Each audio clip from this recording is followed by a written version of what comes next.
அவுதுல்லாஹி மினஷ் ஷைத்தானிர் ரஜீம். பிஸ்மில்லாஹிர் ரஹ்மானிர் ரஹீம். அன்பார்ந்த நேயர்களே, அல்லாஹ்வின் சாந்தியும் சமாதானமும் நம் அனைவர் மீதும் உண்டாவதாக. பிலஸ்தீன் மீட்பு போர் 128வது நாளை அடைந்திருக்கிறது. ஒரு பெரிய பரபரப்புடன் ரஃபாவிலே குழுமி இருக்கின்ற பாலஸ்தீன முஸ்லிம்களை ஒட்டுமொத்தமாக அழிக்கின்ற ஒரு வாய்ப்பு இஸ்ரேலுக்கு கிடைத்திருக்கிறது.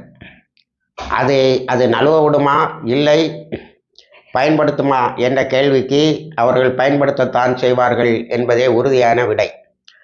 ஆனால் அவர்களால் இப்பொழுது அது செய்ய முடியவில்லை, செய்யவும் முடியாது, அவர்கள் செய்ய போவதும் இல்லை என்பதுதான் அடுத்தால உறுதி செய்யப்பட வேண்டிய உண்மைகள். இஸ்ரேலிடம் கேட்டால் எங்களுக்கு இன்னும் கிரீன் சிக்னல் கிடைக்கவில்லை என்று சொல்லுகிறார்கள். இவர்கள் கிரீன் சிக்னல் என்ற பச்சை அடையாளம் கிடைத்தால்தான் இவர்கள் தாக்குவார்களா என்று கேட்டால் இல்லை. அப்பாவி மக்களை கொலை செய்வது ஒன்றுதான் அவர்களுடைய வெற்றியின் அடையாளம் என்று கருதுகின்ற இவர்கள் அதை தவறாமல் செய்வார்கள். ஆனால் அப்படி ஒரு திட்டம் எங்களிடம் இல்லை. அந்த திட்டம் இருப்பதாக நாங்கள் நடித்தோம். அந்த திட்டத்தின் சில பகுதிகளை நாங்கள் கசிய விட்டோம். காரணம், ஹமாஸ் போட்டிருக்கக்கூடிய நிபந்தனைகள், போர் நிறுத்தத்திற்கு ஹமாஸ் போட்டிருக்கக்கூடிய நிபந்தனைகள் மிகவும் கடுமையாக இருக்கின்றன. ரஃபாவை தாக்கி விடுவோம் என்று சொன்னால் அவர்கள் சற்று இறங்கி வருவார்கள் என்பதனால் தான் நாங்கள் அப்படி சொன்னோம் என்று பெயர் சொல்ல விரும்பாத ஒரு இஸ்ரேலிய இராணுவத்தை சார்ந்த ஒரு அதிகாரி சொல்லியிருக்கிறார். இவருடைய இந்த அறிவிப்பால் அது புஷ் என்று போய்விட்டது, அந்த தாக்குதல் பற்றிய திட்டம். ஆனால் வேறு சில நிகழ்வுகள் நடந்திருக்கின்றன. அது என்னவென்று சொன்னால், ஹிஸ்புல்லாவுடைய ஹமாஸுடைய டனல்ஸ் என்று சொல்லக்கூடிய சுரங்கப்பாதை, மிகவும் சுற்றி போகக்கூடிய பாதைகள் இந்த ரஃபா பார்டரில் தான் இருக்கிறது. அவற்றை பற்றி எங்களுக்கு எந்த ஐடியாவும் இல்லை, அவற்றை பற்றி ஒரு புரிந்துணர்வு எங்களுக்கு இல்லை என்பதை அந்த இராணுவத்தினர், இஸ்ரேலிய இராணுவத்தினர் ஒத்துக்கொண்டு இருக்கிறார்கள். நானும் பலமுறை உங்களிடத்திலே சொல்லியிருக்கிறேன். ரஃபா பார்டருக்கு கீழே இருக்கிறத லேம்பிரியத்துன்னு சொல்கிறாங்க. அது சுற்றி வரக்கூடிய அந்த அண்டர் டனலில் ஒருத்தன் போனால் சுற்றிக்கிட்டே இருப்பான், தெரியாதவன் போனான். தெரிஞ்சவன் போனால் தான் அதிலிருந்து வெளியில் வர முடியும் என்பது. இப்போ அந்த ரஃபா பார்டரில் வேற ஒரு விஷயம் நடக்குது. எகிப்து துணிந்து உணவுப் பொருட்களை அனுப்புகிறது. ரெண்டாவது, இந்த ரஃபா பார்டரை தாக்குவோன்னு இங்கே ஒரு பில்டப் கொடுத்ததில் எகிப்து அதிகமான ஊட்டம் பெற்று அது இஸ்ரேலுடைய செக்கப், அதாவது சோதனை இல்லாமல் உணவுப் பொருட்களை அனுப்புகிறது. இப்பொழுது நத்தையான் சொல்கிறார், அவர் உணவுப் பொருட்களை மட்டும் அனுப்பவில்லை, ஆயுதங்களையும் அனுப்புகிறார்கள், எங்களை பார்க்க விட மாட்டேன் என்கிறார்கள் என்று. எகிப்து இன்னொரு வேலையும் செய்திருக்கிறது. அது இஸ்ரேலை இப்பொழுது எந்த விதமான நடவடிக்கையும் அந்த பக்கம் எடுக்க முடியாது என்ற நிலைக்கு கொண்டு வந்திருக்கிறது. ஒரு பிலாடெல்பியா ரூட்டை நமது இஸ்ரேல் சொல்லி கொண்டு இருந்தது. நாங்கள் அதில் பஃபர் ஸ்டோன் அமைக்க போகிறோம், அதாவது பாதுகாப்பு வளையம் அமைக்க போகிறோம் என்று சொல்லி கொண்டு இருந்தார்கள். இப்போ எகிப்து என்ன பண்ணியிருக்குன்னா, இவனுக்கு பாதுகாப்பு வளையத்துக்கு இடம் கொடுக்காம அதனுடைய பார்டரில் ஸ்ட்ரிக்டாக 14 கிலோமீட்டருக்கு ஷோர் எழுப்பிட்டு, இது ஒரு மரண அடி. அடுத்தது அபு கரீம் என்று சொல்லக்கூடிய அந்த பார்டர் வழியாக உணவுப் பொருட்கள் அனுப்பப்படுகிறது. இவங்களால ஒன்றும் செய்ய முடியல. அப்போ நாங்கள் எகிப்தோட ஒரு அண்டர்ஸ்டாண்டிங், ஒரு புரிதலுக்கு வந்தால் மட்டும்தான் நாங்கள் ரஃபால எதையும் செய்ய முடியும் என்பதை இப்பொழுது ஏற்றுக்கொண்டு இருக்கிறார்கள். ஆனால் எகிப்து ஒருவேளை யுத்தத்தில் இறங்கவும் அது தயங்காது என்பது தெரியப்படுத்துகிறது. இதில் நம்ம அடிக்கோடிட்டு காட்ட வேண்டிய விஷயம் என்னன்னா, உலகம் முழுவதும் இருக்கக்கூடிய முஸ்லிம்கள், உலகம் முழுவதும் இருக்கக்கூடிய நல்லுள்ளம் படைத்த கிறிஸ்தவர்கள், யூதர்கள், இவர்கள் எல்லோருமே ஒரு அழுத்தத்தை கொடுக்கிறார்கள். அங்கே நடக்கக்கூடிய ஜெனோசைடு எங்கள் பெயரால் கூடாது என்று கிறிஸ்தவர்களும் யூதர்களும் சொல்லுகிறார்கள். முஸ்லிம்கள் அவர்களால் முடிந்ததையெல்லாம் உலகம் முழுவதும் இருந்து செய்து கொண்டு இருக்கிறார்கள். இது எகிப்துக்கு ஒரு விதமான ப்ரெஷராக போச்சு. இஸ்ரேல் அதையெல்லாம் பற்றி கவலைப்படாது. அவங்க அதை பற்றியே சியோனிஸ்டுகளுக்கும் பாசிஸ்டுகளுக்கும் மக்கள் கருத்துக்கள், மக்கள் திரள் கூட்டம் இதெல்லாம் பற்றி கவலை கிடையாது. அவங்க என்ன பண்ணாங்கன்னா, இந்த அழுத்தம் எகிப்துக்கு எப்படி போச்சுதோ அதே மாதிரி ஜோர்டானுக்கும் போயிட்டு. அதனால் எகிப்து நம்மளுடைய நிலைமையே மக்களுடைய உணர்வை புரிந்து கொண்டு அமைத்து கொள்ளவில்லை என்று சொன்னால் பிரச்சனை வரும்னு சொல்லி சிசி அமெரிக்காவுக்கு ஆள் தான். ஆனால் மக்களும் அங்கு உள்ள உலமாக்களும் தொடர்ந்து கொடுக்கக்கூடிய ஃபத்வாக்களால் அவர்கள் அதிர்ந்து போய் நிற்கிறார்கள். இப்போ கார்னியூனஸ்ல இருந்து கொஞ்சம் படைய அங்கே வெளியில் எடுத்தாங்க இல்லையா, அந்த இடத்துக்கு ரஃபா பார்டரில் உள்ள மக்கள் இண்டஸ்ட்ரியல் ஏரியாவில் போய் குடியேற ஆரம்பிச்சிட்டாங்க. அப்போ இப்போ இஸ்ரேலுடைய கணக்குப்படி 2 லட்சம், இப்போ போராளிகள் கணக்குப்படி 1,40,000 முஸ்லீம்கள் அங்கே இருக்கிறாங்க. மொத்தமாக அழிக்கலான்னா வழி இல்லாமல் அவங்க இஸ்ரேலிய இராணுவம் எங்கிருந்தெல்லாம் வெளியே வருகிறதோ அங்கெல்லாம் அவங்க போய் குடியேறாங்க. அப்போ தெல்லல் ஹவான்னு ஒரு இடத்துலையும் அது அபு ரூபிங்கிற ஒரு இடத்துலையும் நேற்று இருந்த இஸ்ரேலிய இராணுவம் பின்னாடி வந்துருக்கு. 36வது யூனிட் பட்டாலியனையும் திரும்ப கூப்பிட்டுருக்கான். அப்போ நேற்றும் அடிதாங்க முடியாமல் போயிருக்கான். இதில் ஒரு பெரிய இம்பேக்ட் என்னன்னா, நேற்று இஸ்ரேலுடைய யுத்த அமைச்சரவையில் நடந்த யுத்தத்தில் சீஃப் ஆஃப் ஸ்டாஃப், இஸ்ரேல் இராணுவ படைகளினுடைய தலைவர் சீஃப் ஆஃப் ஸ்டாஃப்னு சொல்கிறாங்க, ஹேல்விக்கும் நெத்தானுவுக்கும் சண்டை. நெத்தானுவு என்ன கேட்காம நீ எல்லாரும் எப்படி வெளியில் கொண்டு வருவ அப்படின்னு கேட்கவும், அவங்கள இந்த மாதிரி ரஃபாக்கு போக சொல்லுன்னு இவன் என்ன சொல்கிறான்னா, ஹேல்வி எனக்கு தெரியும் எப்போ படைகளை பின்வாங்கன்னு எங்கே அனுப்புறதுன்னு. எல்லாருக்கும் ஃபங்கல் இன்ஃபெக்ஷன் வந்துருக்கு. ஃபங்கல் இன்ஃபெக்ஷன் சொல்லக்கூடிய பூஞ்சை நோய் ஒரு பெரிய இது கிடையாது, ஒரு ஆபத்தான விஷயம் கிடையாது. அதை என்ன நம்ம சோல்ஜர்ஸ்லாம் சாவ ஆரம்பிச்சிட்டான். அது டக்குன்னு இன்ஃபெக்ட் ஆகிறதுனால நான் அவங்கள இது பண்ணி ஆஸ்பத்திரிக்கு அனுப்பிடுங்க. அவங்கள என்ன ரஃபாக்கு அனுப்பணுமா? எனக்கு தெரியும் என் படையை எப்படி நடத்துகிறேன்னு யார்கிட்ட கேட்குறான்? இஸ்ரேலுடைய பிரைம் மினிஸ்டர் நெத்தான்யாஹூ கேட்குறான். இதை யோதி ஆஹிரான பத்திரிகை இந்த மொத்த சண்டையும் வெளியிட்டுருக்கு. இஸ்ரேல் இன்டெலிஜென்ஸ் ஆஃபீஸர் ஒன்று சொல்லியிருக்கான், ஹமாஸுக்கு எங்களை விட அதிகமான இன்டெலிஜென்ஸ் பவர் இருக்கு. அவங்க சின்ன சின்ன விமானங்களை விட்டும் ஒட்டு கேட்டும் எங்களுடைய தகவல்களை எல்லாம் எடுத்துறாங்க.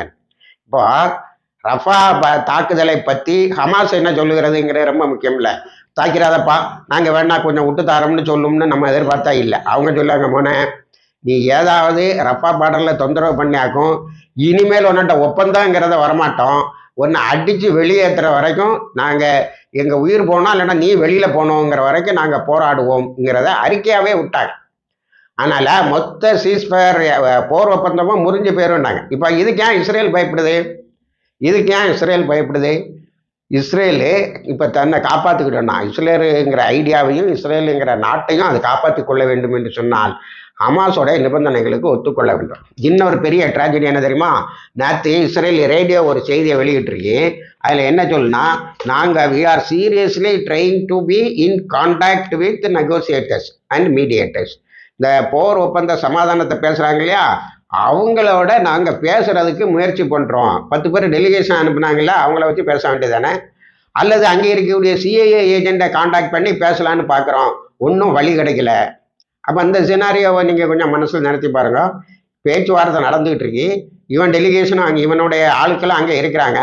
ஆனால் இவன் திரைமறைவில் அவங்கள அந்த பேச்சுவார்த்தையில் ஈடுபடக்கூடிய மற்ற நாடுகளை சார்ந்தவர்களை காண்டாக்ட் பண்ண ட்ரை பண்ணுறான். இவனுக்கு பெர்மிஷன் கிடைக்கல, சிஐஏ வழியாக போகணுங்கிறான். மொசாத் இன்டெலிஜென்ஸ் போயான்ட்டான் நெத்தானுவ, சிஐஏ வழியாக போகணுங்கிறான், அதுக்கு இடம் கிடைக்கலங்கிறான். அப்போ அவ்வளோ கேவலமான ஒரு வேலையை அவர்கள் செய்து கொண்டு இருக்க வேண்டிய நிலைக்கு தள்ளப்பட்டு விட்டார்கள். அப்போ சீஸ்ஃபயரில் இவங்க கண்டிஷன் ஒன்றும் இல்லை, அதில் ஒரு பெரிய கண்டிஷன் இருக்குது. இடித்த வீடெல்லாம் கட்டணுன்னு நேற்று இப்போ என்ன செய்கிறான்னா, ஆள் இல்லாத வீடுகளை எல்லாம் இடிக்கிறான்.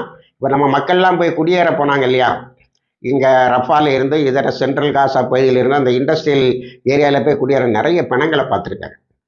நிறைய பாலஸ்தீன மக்கள் அந்த இடிபாடுகளுக்கு இடையே கிடப்பதை பார்த்துருக்கிறார்கள். அதோட இன்னொன்று கிடச்சிருக்கு, ஒரு 2 அழைத்து செல்லப்பட்டவர்கள் இறந்தனா 8 பேர் காயப்பட்டிருக்கான். இவனுடைய சாதனை எல்லாம் அது அப்படியே அமெரிக்காவினுடைய இன்டெலிஜென்ஸ் சொல்லிட்டான், நீ தான் கொண்டுகிட்டு இருக்கான்னு. இப்போ நான் ஒரு 104 கணக்கு சொன்னேன், அதில் ஒரு 8 கழிச்சுக்கிடுங்க, மீதி உள்ளவன் தான் இப்போ உயிரோட இருக்காம போல தெரியுது. அப்போ ஹாஸ்டேஜஸ் பிரச்சனை, அழைத்து செல்லப்பட்டவர்களுடைய பிரச்சனை எப்படி தெரியுதுன்னா, ஒவ்வொரு ஆளையா 8 பேராக கொலை ஒவ்வொரு ஆளையும் 8 பேருன்னு கொலை செய்யுது, அது அப்படி தெரிகிறது. அடுத்து நம்ம இந்த ரஃபா பார்டர் விஷயம் இப்படி நீத்து போனனால வேற ஒரு இதை நம்ம கவனிக்க வேண்டியது இருக்கு. ரஃபா பார்டருக்கு ஹமாஸ் என்ன திட்டம் வச்சிருக்கு அதை அது சொல்லவே மாட்டேங்குது. அது ஒரு பெரிய த்ரெட்டாக இருக்குது. இவங்க நார்தன் காசாவில் என்ன சொல்லிட்டு வந்தாங்களோ, அதான் வடக்கு காசா பகுதியில் நாங்கள் இப்போ போய் எல்லாத்தையும் அழிச்சிருவோம்னு சொல்லிட்டு வந்தாங்க, ஒன்றும் நடக்கலை. இப்போ அங்கே மக்கள்லாம் குடியேறிட்டாங்க, அப்போ குண்டு போட்டுக்கிட்டான், அவ்வளோதான். அடுத்தால கான்யூனிஸில் என்ன சொன்னான், நாங்கள் அங்கே தான் எல்லாம் இருக்க அமைக்கிறோன்னா, இப்போ அங்கேருந்து வெளியில் வந்துட்டான். அங்கே போய் மக்கள் குடியேறக்கூடிய அளவுக்கு அந்த மக்கள்கிட்ட அப்படி ஒரு நெஞ்சுரமும் இருக்கு. இவன் குண்டு போட்டாலும் போடட்டு, அவன் போயிட்டான்ல, அவனுடைய ராணுவம் போயிட்டது, நம்ம போய் கூட்டியாருவோம்னு. அதுபோல ரஃபாக்கும் போனா இதுதான் நடக்கும். ரஃபால அவனுக்கு இன்னும் ரெண்டு பயங்கர நெருக்கடி என்னன்னா, ஒரு பக்கம் ஜோர்டானும் ஒரு பக்கம் எகிப்தும் இவனுக்கு கொஞ்சம் நெருக்கடி கொடுக்குங்கிறது தெரியுது. ரெண்டாவது ஆம்ச சுமக்கல் பண்ணதா சொல்ல, அது ஒன்றும் பெரிய வேலை இல்லை, அவங்க ரொம்ப காலகாலமாக செய்துட்டு இருக்காங்க. இதுக்கடையில் இஸ்ரேலில் ஒன்று நடக்குது. அதாவது மூடிஸ்னு சர்வே ஒருத்தன் என்ன சொல்லுவான், அந்த பொருளாதார இதை பற்றி பேசுவான். அந்த மூடி சர்வே என்ன சொல்லுது, இஸ்ரேலுடைய பொருளாதாரம் சீரழிந்து விட்டது, அதிக நாள் நிற்கான்னு. எந்த அளவுக்கு சீரழிஞ்சிருக்குங்கிறத ஒரு செய்தி சொல்லுது. அங்கே உள்ள செட்டிலர்ஸும் இஸ்ரேலர்களுக்கும் பாதுகாப்பு கொடுத்தான்ல, அந்த ஆயுதங்களை எல்லாம் விற்கிறானாம். இராணுவத்துக்கு கையில், இப்போ ரிசர்விஸ்ட் கையில் இருந்த ஆயுதங்களையும் விற்கிறானாலாம். அப்போ அதில் ஒரு கேள்வி வருது, யார் வாங்குறா? யார் வாங்குறா? ஹமாஸோடைய பிரதிநிதிகள் வாங்குறாங்க. இதை இஸ்ரேலோட இன்டெலிஜென்ஸ் சொல்கிறான். இவனும் விற்கிறான் வழி இல்லாமல். அந்த அளவுக்கு பொருளாதார நெருக்கடிகள், நிம்மதியற்ற வாழ்க்கை, நித்தம் சாயிரன் கேட்டுக்கிட்டே இருக்கு. கமந்துழுந்து வாழணுங்கிற ஒரு நிலை தான். அதனால அந்த இஸ்ரேலிய இராணுவ தளபதிகள் செய்கிற முடிவுகள் நல்லா இருக்கு. அவங்க விட்ரா பண்ணிடுறாங்க, ஓடி வந்துட்டாங்க. இப்போ எனக்கு தெரிஞ்சு காசா பகுதியில் 90% வெளியில் வந்துட்டான். அதுக்கு பிறகு அதனால தான் அங்கே அந்த டேங்க் அடித்தான், இந்த டேங்க் அடித்தான்னு இல்லை. இருந்தாலும் நேற்று ஒரு 7 பேரை கொலை செய்ததான்னு ஒரு செய்தி வந்துருக்கு. அடுத்தது அமெரிக்காவினுடைய நிலை என்னன்னா, நேற்று ஒரு 7 அட்டாக்கை பண்ணியிருக்காங்க. 7 அட்டாக்கை பண்ணி சிரியாவில் இருந்து வெளியேறிட்டான். அதை பல ஊடகங்கள் போடுறாங்க. அது அவங்க கொஞ்சம் எக்ஸாஜரேட் பண்ணி சொல்கிறாங்களோன்னு எனக்கு ஒரு இதாக இருந்து, நேற்று ஹிந்துஸ்தான் டைம்ஸ் அதை காட்டுறான். அங்கே சிரியாவில் இருந்து ஈராக்கில் இருந்து அமெரிக்க படைகள் வெளியே போகிறது அப்படின்னு. ஆனால் வேற ஒரு தகவல் என்ன, சிரியாவில் உள்ள ஆயிலை கொள்ளை அடித்து ஈராக்கில் கொண்டு வந்து வைக்கிறான்னு. அப்போ ஈராக்கில் அவனுக்கு நிம்மதி இல்லாமல் போச்சுது, அதை அடிச்சுக்கிட்டு இருக்கான், அதை அடி வாங்கிட்டு இருக்காங்கிறதான் அங்கே உண்மை. அதுக்கு பிறகு நமக்கு சோசியல் மீடியாவில் ஒரு படம் சுற்றிச்சு. ஒரு பாலஸ்தீனியனை வச்சு ஒரு இஸ்ரேலிய இராணுவ வீரன் சித்திரவதை பண்ணது, நேக்கட்டாக கையை கட்டிட்டு. அது ஒரு படம் தான் எடுத்திருக்காங்க. அந்த பையனுக்கு பேர் ஹம்சா அபு கலீம்னு பேர். அவன் எந்த அதை ஹமாஸ்லையோ அல்லது வேற போராளிகள் குழுவிலோ ஒன்றும் கிடையாது. ஒரு படம் எடுத்து கொஞ்ச நேரத்தில் அவனை விட்டுட்டாங்களாம். அவனுக்கு இப்போ என்ன பேருனா, சும்மா இருந்த பையனுக்கு லயன் ஆஃப் காசான்னு பேர் வச்சுட்டாங்க. ஏன்னா அவனுடைய பார்வை அந்த சிங்கத்தை மாதிரி இருந்துதான். ரெண்டாவது ஹம்சாங்கிறது அரபு மொழியில் சிங்கம்ங்கிற பேரான். இப்போ அவனை அனாவசியமாக பாப்புலர் ஆக்கி விட்டுட்டான்னு இடையில இந்த இறுக்கமான செய்தி கடையில் ஒரு சின்ன நகைச்சுவையும் வெளியே வந்திருக்கிறது. அப்போ ஈராக்கு ஹவுத்திஸ் விஷயத்தில் கேட்டிருக்காங்க, என்னப்பா செய்துட்டு இருக்கீங்க அமெரிக்காவில்? ஏதோ எங்களுடைய பாதுகாப்புக்காக நாங்கள் கொடைடாங்கிற ஏரியாவில் தாக்குதல் நடத்தினோம், அதுதான் அவங்க ட்ரோன் சென்டர் என்ன. அதை இப்போ இஸ்ரேலிய ஊடகம் ஒன்று அமெரிக்காவை இன்சல்ட் பண்ணுற மாதிரி ஒரு கட்டுரை போட்டிருக்கான். இந்த டவர் 22 ஜோர்டானில் இருந்து பாருங்க, அதை அடித்தது நேற்று பென்டகன் சொன்னால் அது ஒன்றும் அவ்வளோ முக்கியமானது இல்லைன்னையோ. அங்கே தான் உன்னுடைய ஸ்பை ட்ரோன்ஸ் அவ்வளவும் இருந்தது, உன்னுடைய இராணுவத்தினுடைய பேஸும் இருந்தது. நீ ஒரு எக்யூப்மெண்ட்டை கூட ரீப்ளேஸ் பண்ண முடியல, அதே மாதிரி ஒரு இராணுவ வீரனை கூட திரும்ப அங்கே கொண்டு வர முடியல. அந்த அளவுக்கு அடித்து நாசமாக்கியிருக்கான். அதுக்கு பிறகு நீ என்ன இது பேசுகிறான்னு சொல்லியிருக்காங்க. ஆக சகோதரர்களே, நேற்றும் பயங்கரமான அடிகளை வாங்கியிருக்கிறார்கள். ஹிஸ்புல்லா ஒரு இதை சொல்லுது. ஹிஸ்புல்லா பற்றி தனியாக இப்போ நிறைய ஆய்வு கட்டுரைகள் வருது. நானும் ஒரு தனி வீடியோ போடுவதாக இருக்கேன். நேற்று ரூமி மவுண்டன் ஏரியாவை அடிச்சிருக்காங்க. அவங்க என்னன்னா, இந்த 67 யுத்தத்தில் இஸ்ரேலுக்கு ரொம்ப சாதகமாக இருந்தது அந்த லெபனான் நோக்கி லெபனானுக்கு வெளியில் இருக்கக்கூடிய மலைகள். இதில் இருந்து தான் அவனுடைய தாக்குதலை அவன் அதிகமாக நடத்தியிருக்கான். அதை அந்த 6 அரபு நாடுகளும் இப்படி ஒரு வசதி அவனுக்கு இருக்குங்கிறத கண்டுக்கல. ஆல்மோஸ்ட் உகது இது மாதிரி தான் அது வருது. ஆனால் இப்போ ஹிஸ்புல்லா என்ன செய்யணும், ஒவ்வொரு இடமா அடித்து இந்த மலைக்கு மேலே உள்ள பகுதிகளையே அடித்து கொண்டு இருக்கிறது. அதனால அவனுடைய 603 இன்ஜினியரிங் பட்டாலியனை அட்டாக் பண்ணியிருக்கு, 7th பிரிகேடு அட்டாக் பண்ணியிருக்கு. 2 மலைக்கு மேலே இருந்து கீழே இறங்கிட்டு. அதனால இப்போ மலைக்கு கீழே அவங்க தாராளமாக இஸ்ரேல் ஆக்கிரமித்த பகுதிகளை மீட்கலாம் என்ற நிலை வந்திருக்கிறது. இப்படி எல்லா திசைகளிலும் போராளிகளுடைய குழு கை ஓங்கி நிற்கிறது. அடுத்தல அவங்க எப்படி சாப்பிட்றாங்க, எப்படி இப்போ சண்டையிடுகிற சக்தியை பெறுகிறார்கள் என்பதை பற்றியெல்லாம் அர்-ரஹ்மான் இந்த ஜிஹாதுன்னு நிறைய பேர் பேச ஆரம்பிச்சிருக்காங்க. இறைவனுடைய உதவி இருக்கிறது என்று. ஆனால் இப்பொழுது அவர்கள் எல்லா உலகத்தில் உள்ள கணக்கை வச்சு பார்த்தா கூட அவங்க முன்னதான் இருக்கிறாங்க. ஆக இணைந்திருங்கள். அடுத்தடுத்து என்ன நடக்கிறது என்பதை உங்களுக்கு கொண்டு வந்து சேர்க்கிறோம். வாய்க்கிறதாவான அல்ஹம்துலில்லாஹ் ரபில் ஆலமீன்.